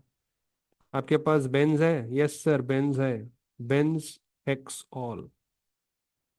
तो एक बेंज है, बेंज एक्सऑल है, और एक है बेंजट्रोपिन। बेंज और अट्रोपिन शादी हो गया तो उसका नाम क्या हो गया? बेंजट्रोपिन हो गया। लेकिन बेंजेक्सोल को उन्होंने और एक नाम दे दिया। पहला एक नाम को याद रखना ही मुश्किल है, लेकिन फार्मा में कभी कभी किसी ड्रग को दो दो नाम होता है। मैं आपको एक क्वेश्चन पूछता हूँ, पैरास्टामोल का और एक नाम क्या है? Anybody? Is there any other name for paracetamol? Brand name मत बताओ, Dolo 650 is the brand name. और एक नाम क्या है पैरास्टामोल का? Very good Arbaaz, acetaminophen. So इसीलिए बेंजेक्सोल का और एक नाम है ट्राई, ट्राई। बेंज का सिंबल क्या आता है? 3। सो ट्राई हेक्सी, यहाँ पे भी एक्स है, यहाँ पे भी एक्स, एक्सी फेनिडिल। तो ये इनका दूसरा नाम है, ट्राई एक्सी फेनिडिल। सो आप बेंजेक्सोल, बेंजट्रोपिन, और एक ऑप्शन क्या है, आप प्रोमेथाजिन भी दे सकते हैं। आप प्रोमेथाजिन भी दे सकते हैं, प्रोमेथाजिन भी दे सकते हैं। Thing is not coming. So let me repeat आपको, और एक बार रिपीट करता हूँ। जो ड्रग हम डिस्कस कर रहे हैं उसका नाम है मेटोक्लोप्रामाइड। सर मैकेनिज्म क्या है? It's a D2 blocker. So what is the problem? If you block D2, anti property, that's fine. लेकिन मोस्ट इंपॉर्टेंट प्रॉब्लम क्या है, वो हमारा ब्रेन के अंदर जाता है और डोपामाइन को ब्लॉक करता है। जब डोपामाइन को ब्लॉक करता है तो अस्टाइल कोलिन बढ़ता है। तो उससे क्या प्रॉब्लम होता है, suddenly neck will turn to one side, muscle tone abnormal होता है। उसको हम बताते हैं अक्यूट डिस्टोनिया। ट्रीटमेंट क्या है सर? बेंज दे दो, बेंजेक्सोल। दूसरा नाम क्या है? ट्राइहेक्सिफेनिडिल। बेंजट्रोपिन दे दो, नहीं तो प्रोमेथासिन दे सकते हैं। तो ये आपको नीट पीजी में पूछा है, आईएनएसीटी में पूछा है, एफएमजी में भी पूछा है। तो इसीलिए आपको ये दवा ये 100% दे मालूम होना है। आप लिख लो रूम में, मेटोक्लोप्रामाइड। दूसरा, we have another D2 blocker, उसका नाम है domperidone. Domperidone is also same mechanism, लेकिन ये ब्लड ब्रेन बैरियर को नहीं क्रॉस करेगा, ब्रेन के अंदर नहीं जाएगा। तो क्या प्रॉब्लम नहीं होगा? Tell me which adverse effect is not seen when I give domperidone? Yes, tell me guys, कौन सा एडवर्स इफेक्ट नहीं मिलेगा हमको? Which adverse effect is not seen? ना, हेडेक नहीं, वो डिस्टोनिया बोलते हैं उसको। हेड ऐसे टर्न हो जाता है, उसको हम हेड डिस्टोनिया बोलते हैं। यार बस, हेडेक आपने ऐसे समझा है, लेकिन आपको समझना है डिस्टोनिया। ठीक है? Okay, so that is why if you have taken antiemetic drugs, they will give you pantoprazole with domperidone, PAND। सभी ने दे लिया होगा उसको, उस दवाई को, पैंडी। पैंडी का मतलब क्या होता है? पैंटोप्रोजोल विद डॉम्पेरिडोन। डॉम्पेरिडोन क्या करेगा? वॉमिटिंग को कम करेगा। क्या आपने पैन एम सुना है? नहीं। अगर हमने पैन एम मेटाक्लोप्रामाइड दे दिया तो ऐसा ही हो जाएगा neck. So first one in antiemetic is D2 blocker. दो दवाई होता है, मेटाक्लोप्रोमाइड और डॉमपेरिडोन। डिफरेंस क्या है मैंने आपको बताया। Second, we have 5-HT3 antagonist. 5-HT3 antagonist, please understand, 5-HT का मतलब है 5 हाइड्रोक्सी ट्रिप्टामाइन, उसका और एक नाम है सेरोटोनिन। और जस्ट रिमेंबर, 5-HT3 एंटागोनिस्ट, इनका नाम एंड होता है सेट्रॉन। सर नाम कैसे एंड होता है? सेट्रॉन नाम से एंड होता है। So most of the times pharma में आपको इतना सारा ड्रग्स याद रखने का कोई जरूरत नहीं है। आपको कैसे ड्रग एंड होता है वो मालूम होना है। For example, ondansetron. Ondan, once upon a time there was a grandmother, granny, उसका नाम क्या हो गया? ग्रैनी सेट्रॉन हो गया। तो ग्रैनी क्या कर रही थी? डोल बजा रही थी, सो डोला सेट्रॉन। डोलासेट्रॉन। तो आपका पाल ने क्या बताया? पालोनोसेट्रॉन, पाल ओनोसेट्रॉन। तो आपका फ्रेंड पाल ने क्या बताया? नो नो दीदी, ग्रैनी को बताओ डोल नहीं बजाने का। So ondansetron, granisetron, dolasetron, palonosetron. तो ये सारे दवाई मैकेनिज्म क्या है? 5-HT3 antagonist. And also these are the drug of choice for early CINV। This is drug of choice for early CINV। Sir early CINV मतलब क्या होता है sir? What is CINV? Chemotherapy induced nausea and vomiting. What is chemotherapy sir? Chemotherapy मतलब जो cancer के लिए दवाई देते हैं ना, उसका नाम है कीमोथेरेपी। सो कीमोथेरेपी देने से वॉमिटिंग आता है ना, that is called CINV। Early मतलब क्या है सर? ये ड्रग देने के 24 आवर्स के अंदर वॉमिटिंग होता है। Suppose tell me one anti cancer drug, cisplatin. Cisplatin देने के बाद 24 आवर्स के अंदर अगर वॉमिटिंग होता है, that is called early CNV। तो क्या देंगे हम? सेट्रॉन देंगे। तीसरा, तीसरा antiemetics, these are called as neurokinin 1 receptor antagonist. Neurokinin 1 receptor antagonist. Now these drugs end with pitant. कैसे एंड होता है सर? पिटांट से एंड होते हैं लोग। एग्जाम्पल दे दीजिए सर। अप्री पिटेंट, अप्री। अगर आपने नेता बन गया तो नेटो पिटेंट। आपको एक सॉन्ग याद है ना, नाटो नाटो नाटो, लेकिन ये नाटो नहीं है, नेटो है। Netupitant, aprepitant. तो ये पिटेंट कहाँ होता है? They are the drug of choice for late CINV। CINV मैंने बताया, chemotherapy induce nausea vomiting. Late मतलब 1 to 5 days। सो कैंसर दवाई देने के बाद 1 से 5 दिन तक वॉमिटिंग शुरू होता है, दैट इज कॉल्ड लेट। तो क्या देंगे सर? न्यूरोकाइनिन 1 रिसेप्टर एंटागोनिस्ट देंगे। कैसे आइडेंटिफाई करूं सर इसको? The end with pitant, aprepitant, netupitant, natopitant. You remember like NATO NATO NATO natopitant. So how many we have? Three. Number one, dopamine D2 blockers, metoclopramide, domperidone. Number two, 5-HT3 antagonist. How they end with cetron. They're the drug of choice for early CNV. Number three, neurokinin 1 receptor antagonist. They end with pitant, aprepitant, natopitant. They are the drug of choice for late CNV. Fourth, fourth. We are talking about ganja. Same thing here. We have cannabis, cannabinoid 1 receptor agonist. सो अभी तक आपने जो लिखा है ना, वो सारे आपने एंटेगोनिस्ट लिखा है। यही आपको मिलेगा कैनाबी, नाबी, कैनाबी।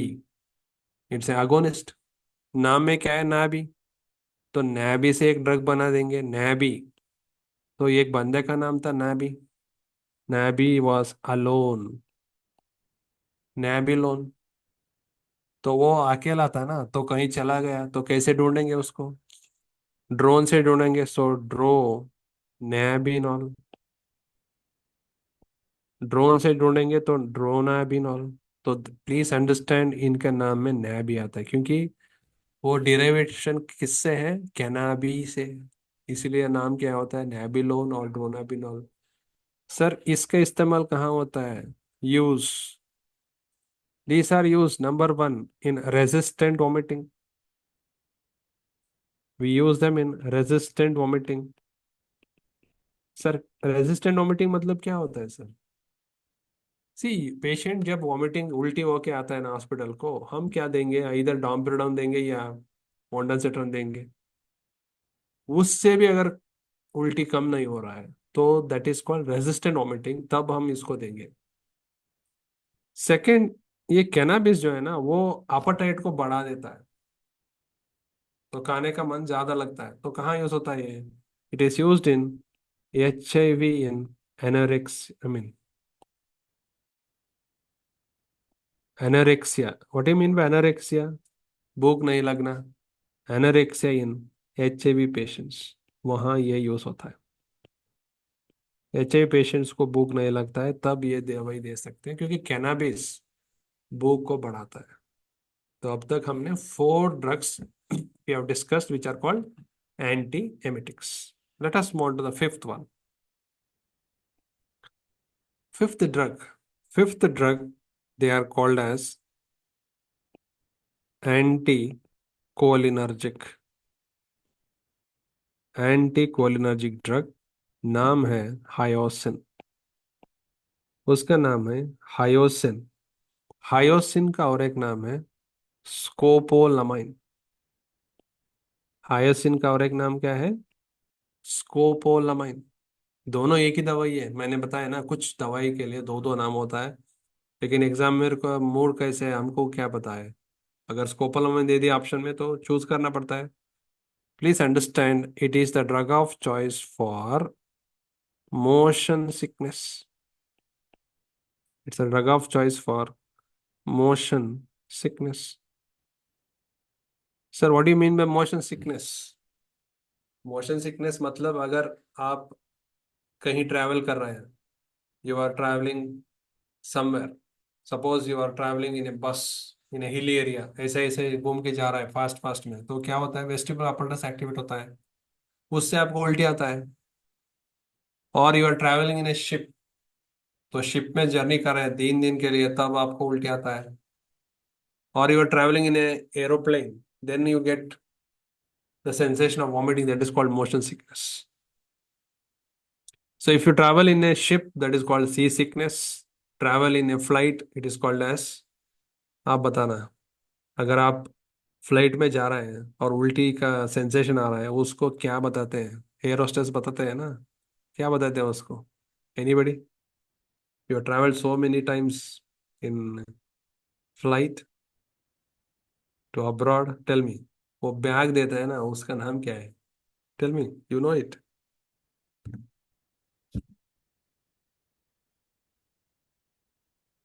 नहीं, कभी नहीं होता है, like see, we are doctors, we are doctors, right? हमको सभी बीमारी नहीं होना है, हमको दूसरों का बीमारी का महसूस करना है, we have to feel that, right? तो हम ऐसे नहीं बोलते हैं पेशेंट को, सर हम मुझे कभी नहीं हुआ है, तो what is that? That is called air sickness, air sickness bag. लेकिन जो भी है, if you move and you get vomiting, that is called motion sickness. आप ट्रेन में चलो, बस में चलो, फ्लाइट में चलो, शिप में चलो, उल्टी आ रहा है मोशन से, that is motion sickness. So drug of choice for that motion sickness is hyoscine. Hyoscine is available as two things.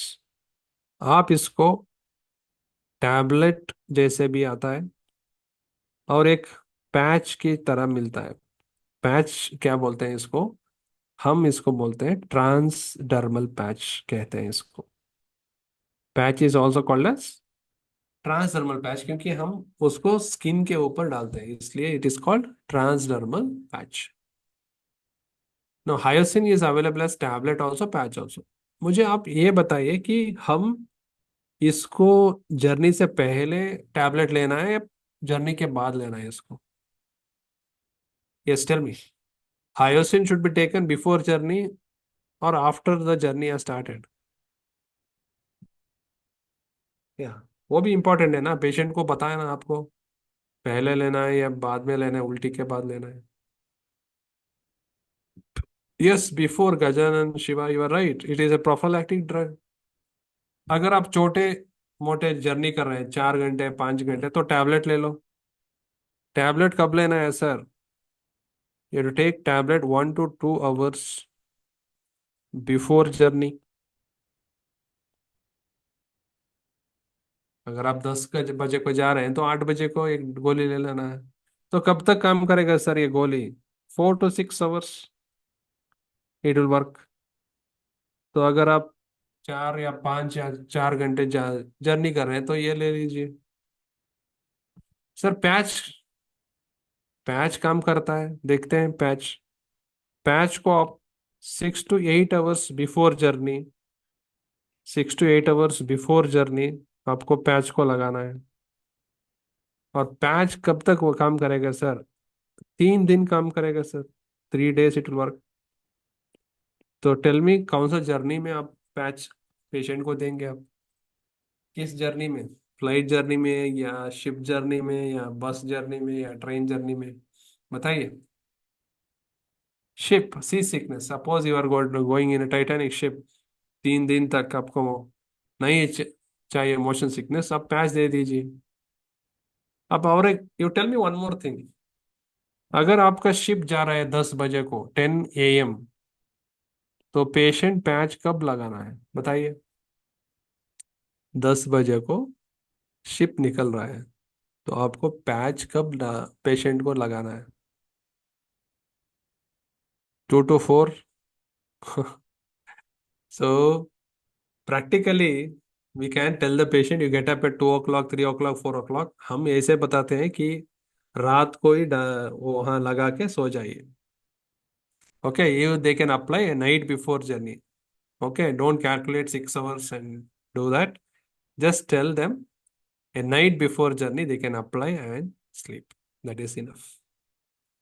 So this is about hyoscine. Please understand, hyoscine is the drug of choice for motion sickness. Okay, so we understood anticholinergic drugs. Number 6, we have something called antihistamines. Antihistamine. In antihistamine, we have a drug by the name doxylamine. Doxylamine, उसके साथ हम add करेंगे B6. B6 मतलब क्या है sir? पीरिडॉक्सिन का और एक नाम है B6. Now this combination is the drug of choice for morning sickness. It's a drug of choice for morning sickness. Tell me, in which patient you see morning sickness? किस patient में morning sickness होता है? Yes, you have to interact. तभी पता चलेगा. Pregnant, very good Arbaz. Particularly first trimester pregnancy में क्या होता है, तो ये उल्टी ज्यादा हो जाता है, तो उसको हम बताते हैं morning sickness. So the drug of choice is doxylamine with B6. This is been asked plenty of times. Now can you tell me a drug was given for morning sickness. Morning sickness में दिया था वो drug को, लेकिन drug देने के बाद जो बच्चा पैदा हुआ ना, उनके प्रॉब्लम क्या हुआ? The limbs were very short. That is called phocomelia. Can you guess the drug, teratogenic drug which caused that focomelia or C limb deformity? No, no, no, no, Arbus. What was the drug? Thalidomide. Very good. Thalidomide actually was given for morning sickness. जब pregnant lady started taking that, then the drug produced teratogenicity, and that is what we mean by focomelia or C limb deformity. Very good, Arbus. अभी हम doxylamine देते हैं, ये safer है. Then one more antihistamine what we use is promethazine. Promethazine, it is also drug, it is also second choice for motion sickness. अगर hyoscine नहीं मिलता है, then you can give promethazine for motion sickness. You can give promethazine for motion sickness. So this is antihistamine drug. So all these are anti-emetic drugs what we have discussed till now. Let me repeat again. और एक बार बताता हूँ आपको. पहला D2 blocker है मेटाक्लोप्रोमाइड, domperidone. दूसरा कौन सा है? दूसरा है 5-HT3 एंटागोनिस्ट. कैसे एंड होता है? They end with setron. तीसरा क्या होता है?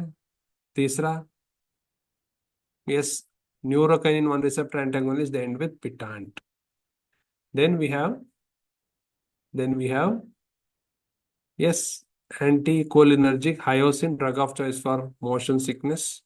Antihistamine doxylamine with B6 for morning sickness. Then the last one, what we have is adjuvants. Adjuvant का मतलब क्या है sir? Adjuvant means they are additional drugs. They are not the main drug. ये additional drugs होते हैं. एक steroid होता है, उसका नाम है dexamethasone. And one more adjuvant what we use is a benzodiazepine called lorazepam. Sir कहाँ यूज होता है ये adjuvant drugs? दो चीज में यूज होता है ये. They are used in CANV. Where do we use them? CANV. CANV मतलब chemotherapy induced nausea and vomiting, number one. Number two, they are also used in resistant vomiting. They are used in resistant vomiting. Dexamethasone, lorazepam. So these are the antiemetics. Okay, so just look into the notes once. Antiemetic. Small topic, but lots of questions from this. Okay, just have a look. So agar ye, if you are done with this, then we'll take up some MCQs. Yes, the question is antiemetic causing acute dystonia and treatment of dystonia is following. Yes, very good. The antiemetic name is metoclopramide and the treatment of dystonia is with benzhexol. Benzhexol. So if you know it, you can answer it very well. Arpa's correct. Shiva correct. Now coming to the next question, drug of choice for early CINV. Early CINV. Yes, Cetron. So when you solve the question, you get the answer correct. We use Cetron drug, but I want you to understand other things also. Cetron, they all are 5-HT3 blockers.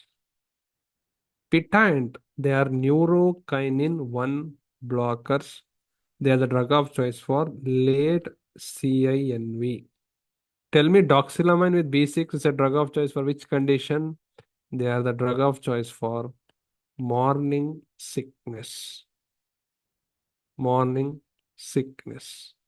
And dexamethasone, I told you it's an adjuvant drug which can be used in CANV also. It can be used in resistant vomiting also. That is dexamethasone. So if you solve an MCQ, you are not only you are not only getting the right answer, you are also studying the topic again. So morning sickness, the drug of choice is doxylamine. Tell me what is the drug of choice for mountain sickness? Anybody? What is the drug of choice for mountain sickness? बार बार पूछते हैं इसको. FMG में तो ये favourite है. इस साल भी पूछे थे. Drug of choice is acetazolamide. So please remember this sickness. 3 sicknesses आता है. Motion sickness, drug of choice is hyoscine. Morning sickness pregnant में होता है, डॉक्सिलमाइन विद B6. माउंटेन मतलब अगर आप हिमालय, लेह लद्दाख ऐसे हाई एल्टीट्यूड में जाते हैं तो ब्रीथिंग डिफिकल्टी होता है, वहां यूज करेंगे हम असीटाजोलामाइड. तो क्वेश्चन क्या पूछे थे इस साल में? Acetazolamide is use correct, but what is the site of action of acetazolamide in nephron? Anybody can answer this? Yes, PCT. PCT was the question. So अगर आपका कॉन्सेप्ट अच्छा है तो you will answer everything. Now, let me take one small topic again, then we'll wind up today's session. Number one, we have drugs for diarrhea. Diarrhoea, तो ये भी small topic है लेकिन क्वेश्चंस तो आते हैं. डायरिया कॉमन प्रॉब्लम है. Drugs for diarrhoea. What is diarrhoea sir? Diarrhoea means passage of loose stools. कौन सा दवाई देंगे sir? Any patient having loose stool, एक तो ओआरएस दे दो, पहला दवाई. माइल्ड डायरिया हो रहा है 2-3 बार, ओआरएस दे दो. अगर पेशेंट डिहाइड्रेटेड है तो आईवी फ्लूइड दे दो. आईवी फ्लूइड, कौन कौन सा आईवी फ्लूइड देते हैं सर? इधर आरएल रिंगर लैक्टेट दे दो या नॉर्मल सेलन दे दो. आरएल का मतलब है रिंगर लैक्टेट, एनएस का मतलब है नॉर्मल सेलाइन दे दीजिए. तीसरा क्या दे सकते हैं हम? एंटी मोटिलिटी ड्रग देते हैं. So will write like this. हम ओपियाइड्स देते हैं. कौन सा ओपियाइड सर? उसका नाम है loperamide. Loperamide. The ORS, the opioid name is loperamide. तो क्या करेगा सर ये? It decreases intestinal motility. Intestinal motility. Good और बैड? Good sir. सभी, एवरीबडी हैव एक्सपीरियंस डायरिया, तो क्या होगा? आपका इंटेस्टाइन ज्यादा मूव होता है तो ये उसको कम करेगा. Good only sir. It decreases secretions, intestinal secretions. Is it good? Yes. क्या होता है डायरिया में? सिक्रीशन ज्यादा होता है तो पानी पानी बाहर आ रहा है. It decreases this, so it's very good drug, loperamide. आप इसका ब्रांड नेम पता है? इसका brand name loperamide. At least somebody calls you and asks you मुझे डायरिया हो रहा है तो कुछ तो दे दीजिए. मैंने दिल्ली में इसका ब्रांड नेम सुन के हैरान हो गया। We here we call it as Eldoper, तो दिल्ली में ब्रांड नेम था रोको। किसको रोको sir? No no, nobody will ask you the brand name. Yes, brand name देखिए इस कैसे रखा है उन्होंने, रोको। किसको रोको सर? डायरे को रोको। तो ब्रांड का नाम था रोको। रोको is nothing but loperamide. Sir कहाँ यूज होता है sir loperamide use? Loperamide is used in number one, secretory diarrhoea. Secretory diarrhoea. Secretory diarrhoea मतलब क्या है सर? इन्फेक्शन नहीं है उधर। For example, you only told what is the common adverse of any drug pharma में, Nazia, vomiting, diarrhoea. अगर मैंने किसी को एंटी कैंसर ड्रग दे दिया और HIV ड्रग्स दे दिया तो डायरिया हो गया उनको। तो ड्रग से हुआ ना, तो कैसे स्टॉप करोगे? लोपिरामाइड दे दो। So give it in secret diarrhoea. आपको FMG में यही क्वेश्चन पूछे थे। Patient was given anti cancer drug and he develop diarrhoea. तो कौन सा दवाई डायरिया को रोकने के लिए देंगे? लोपिरामाइड देंगे। It's not infection, it's due to drug. दूसरा, it can be given in travellers diarrhoea. Travellers diarrhoea, suppose you are travelling to some other places, वहाँ आप कोई फूड फूड स्ट्रीट में खा लिया और हाइजीन उतना नहीं है, देन यू गॉट डायरिया। तो वहाँ ट्रैवल खत्म करके आप वापस घर आ जाएंगे क्या? नहीं। तो कुछ दवाई दे देंगे, वो लोपिरामाइड है। The next thing they will ask you is Contra indication. Contra indication मतलब क्या है सर? कहाँ नहीं देना है इसको? कॉन्ट्रा इंडिकेशंस, इसको नहीं देना है, इन्फेक्टिव डायरिया में नहीं देना है। Loperamide is Contra indicated in infective diarrhoea. Sir क्यों नहीं देना है? क्यों नहीं देना है? क्योंकि क्या होता है डायरिया में, ये इंटेस्टाइन है, ये इंटेस्टाइन है। यहाँ क्या होता है, ये बैक्टीरिया यहाँ इंटेस्टाइन में है। तो नेचर ने हमें डायरिया किस लिए दिया है? तो ये जो बैक्टीरिया है ना, उसको वॉश आउट करने के लिए डायरिया दिया है। अगर डायरिया हो रहा है तो बैक्टीरिया बाहर जा रहा है। तो ये क्या करेगा? ये मोटिलिटी को बंद करेगा।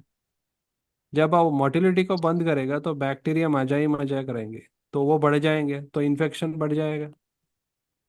तो इसीलिए हम इन्फेक्टेड डायरिया में लोपिरामाइड को नहीं देते हैं। सर मुझे कैसे पता चला कि इन्फेक्शन है नहीं है? डायरिया में अगर पेशेंट को बुखार आ रहा है और स्टूल्स में ब्लड आ रहा है, म्यूकस आ रहा है, तो वो सब इन्फेक्शन है। तो उसमें मत दे दो लोपिरामाइड। सिर्फ पेशेंट बोल रहा है सर मुझे, मैं तो बिल्कुल ठीक हूँ, सिर्फ पानी जैसे जा रहा है, तो वो non infected diarrhoea, that is secret diarrhoea, तो उसमें दे दो। So please read the question carefully.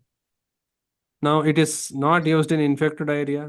तीसरा, it is not in fact used in children less than 4 years। बच्चों में नहीं देना है, 4 साल से नीचे जो है ना उसमें नहीं देना है, क्योंकि it will lead to paralytic ileus. Paralytic ileus. Sir paralytic ileus क्या होता है? इंटेस्टाइन क्या होता है ना, वो मुंह ही नहीं होता है। Paralytic means paralysis, ileum means ileum, तो वो नहीं मुंह रहा, मुंह हो रहा है। तो इसी कॉम्प्लिकेशन से it is not used in infected diarrhoea and children less than 4 years। So the name is loperamide, बार बार पूछते हैं इसको। Loperamide, loperamide, loperamide, let me repeat, it's an opioid similar to morphine. Sir क्या लोग इसको abuse नहीं करेंगे? नहीं करेंगे, क्योंकि लोपिरामाइड ब्रेन के अंदर नहीं जाएगा। अगर ब्रेन के अंदर नहीं जाएगा तो किक नहीं मिलेगा, नहीं मिलेगा तो patients will not take it. क्या करेगा वो? इंटेस्टाइन मोटिलिटी को कम करेगा, सिक्रेशन को कम करेगा। कहाँ यूज होता है सर? सिक्रेट डायरिया में, ट्रैवलर डायरिया में। कहाँ नहीं देना है? इन्फेक्टेड डायरी में मत दे दो, बच्चों में मत दे दो। नाउ ये लोपिरामाइड का एक ब्रदर है, लोपिरामाइड का और एक ब्रदर है, उसका नाम है डिप्लोमा। हाँ, डाइफेनॉक्सिलेट। उसका ब्रदर का नाम है डाइफेनॉक्सिलेट। इसका प्रॉब्लम क्या है ना, सेम टू सेम, आपने जो लोपेरामाइड को जो भी लिखा है ना, वो सारे इसका प्रॉपर्टी है, लेकिन ये क्या करेगा, वो ब्लड ब्रेन बैरियर को क्रॉस करेगा। अगर आपने इसको डायरी में दे दिया तो पेशेंट डायरी को भूल जाता है, क्योंकि ये इसको मिलता है किक, यूफोरिया। तो he will forget diarrhoea due to euphoria, तो एडिक्शन ज्यादा हो जाता है। तो इसीलिए गवर्नमेंट ने क्या डिसाइड किया, इन्होंने ऐड कर दिया अट्रोपिन। अगर आप हाँ। डाइफेनॉक्सिलेट देना है तो आपको अट्रोपिन के साथ ही देना है। तो अट्रोपिन क्या करेगा, वो भी ब्लड ब्रेन बैरियर में क्रॉस करके ये कंफ्यूजन कर देगा। अगर ये चाहेगा तो ये यूफोरिया कॉज करेगा। तो पेशेंट को अगर ये दोनों साथ में दे दिया, क्या पेशेंट इसको अडिक्ट करेगा? Will the patient have addiction? नहीं होता है। क्यों नहीं होता है? क्योंकि उसको कंफ्यूजन हो रहा है, जब भी दवाई ले रहा है तो उसको मालूम नहीं पड़ रहा है कि क्या क्या हो रहा है। तो they may ask in the exam, whenever you use diphenoxylate why you want to add atropine, तो क्या क्या जवाब देंगे आप? It is to decrease abuse of the drug. So diphenoxylate को अब्यूज को कम करने के लिए they made the combination of diphenoxylate with atropine. क्योंकि ये अंडर ग्रेजुएट क्वेश्चन है, बिकॉज एफएमजी एग्जाम्स में जो यूजी क्वेश्चंस है वो भी बार बार पूछते हैं, इसीलिए मैं बोल रहा हूँ। Now another drug for diarrhea is a drug called रेसिकाडोट्रिल। रेसिकाडोट्रिल, तो ये रेस को रोक देता है। किसका रेस चल रहा है इंटेस्टाइन में? आपका स्टूल का रेस चल रहा है, तो उसको रोकने वाला कौन है? रेसिकाडोट्रिल है। इसका मैकेनिज्म क्या है sir? It is inhibitor of an enzyme called enkephalinase. Intestine के अंदर एक एनकेफेलिन होता है, एक एंजाइम होता है, इसको इनिबिट करता है, एनकेफेलिनिस को। सो इसको इनिबिट करने से क्या होगा, इंटेस्टाइन में एनकेफेलिन्स बढ़ेंगे। बढ़ने दो सर। इससे क्या होगा? इससे क्या होगा, there is decrease in intestinal secretions. तो डायरिया कम होता है, सिक्रीशन कम होता है, तो डायरिया कम होगा। लेकिन it has no effect on, it has no effect on intestinal motility. It has no effect on intestinal motility. So these are the three important problems and not properties of vesicadotin. अगर mechanism पूछते हैं तो it inhibits एनकेफेलिन्स। तो क्या बढ़ेगा intestine में? एनकेफेलिन्स बढ़ेंगे, तो इंटेस्टाइन सिक्रेशन कम होगा, इंटेस्टाइन मोटिलिटी में कोई प्रॉब्लम नहीं होगा। तो क्वेश्चन क्या है, क्या हम इसको बच्चों में दे सकते हैं? यस और नो आप बताइए मैसेज में। Can we give it in children? बच्चों में दे सकते हैं, नहीं दे सकते? Can we give it in infect diarrhoea और नॉट? यस, दे सकते हैं, क्योंकि they are not affecting the intestinal motility. Yes, you can use it in any type of diarrhoea. जो भी डायरिया है सब में दे सकते हैं। क्या बच्चों में दे सकते हैं? यस, चाइल्ड हैविंग डायरिया उनमें भी दे सकते हैं इसको। इसीलिए ज्यादातर पीडियाट्रिशियंस अभी क्या लिखते हैं? रेसिका डोटल लिखते हैं। अगर आपको इन्फेक्टिव नॉन इन्फेक्टिव डायरिया पता नहीं चला पेशेंट में, तो काले रेसिका डोटल लिख दो, बस। रेसिका डोटल आप दे सकते हैं। द नाम है रेसिका डोटल। किसका रेस को रोकता है? रेसिका डोटल डायरिया का रेस को रोकता है। So the name is racecadotril. So like this, pharma में आप ड्रग्स को याद रख सकते हैं, कुछ फनी नेम्स ऐसे याद रख सकते हैं। सॉल्व एमसीक्यू सॉल्व करने से आप याद रख सकते हैं। So there are so many ways to remember this. So वो सारे हम रेगुलर क्लासेस में डिस्कस करेंगे। Okay, so that is about today's discussion. तो थोड़ा छोटा टॉपिक्स लिया था हमने, लेकिन वो हाई यील्डिंग है आपके एग्जाम के लिए। So any questions I am ready to take, any feedback I am ready to take. How was the class and आपने समझ लिया? Did you enjoy? Okay, just put a feedback.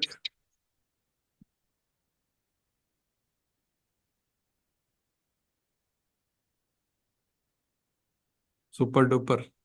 Okay, thank you, Abbas.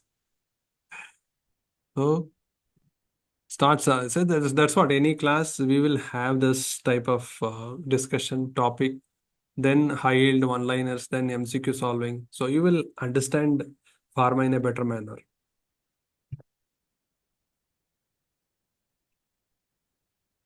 Sir जिसका 4-5 mark से रह गया उसका study plan क्या होना चाहिए? या study plan is stick to whatever sources you done. अभी तक आपने जहाँ जिससे भी पढ़ा है जहाँ से भी पढ़ा है, stick to that and along with that do the revisions part, do some MCQs. So उस पे आप स्टिक करो. Okay, that you will do that. And solve some GTs या ग्रैंड टेस्ट देखो. एंड व्हाट सब्जेक्ट आपको थोड़ा मुश्किल लग रहा है उस पे थोड़ा ध्यान, you have to give more concentration on that. क्योंकि क्या होता है 19 सब्जेक्ट में हम क्या करेंगे, we will try to skip some of the subjects. क्योंकि 19 सब्जेक्ट में दो, एक या दो क्वेश्चन से भी मिस हो गया, दो सब्जेक्ट छोड़ दिया तो प्रॉब्लम हो जाएगा इसीलिए. Okay Arbaz, I mean 7 same, no problem. So 12 12 same, 12 same भी होता है. हाँ 6 ईयर मतलब 12 होता है, correct.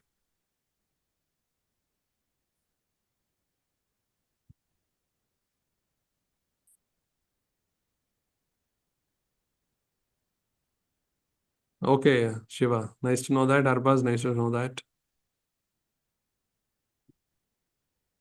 So where are you people studying? Arbaz, Shiva? Kyrgyzstan. Kyrgyzstan, I think I had come. Kyrgyzstan. Osh, I had come. Arbaz from Hyderabad. Bukhara, Uzbekistan. Uzbekistan, I think I visited Tashkent. I didn't take any class. I went from Uzbekistan to Kyrgyzstan, Osh.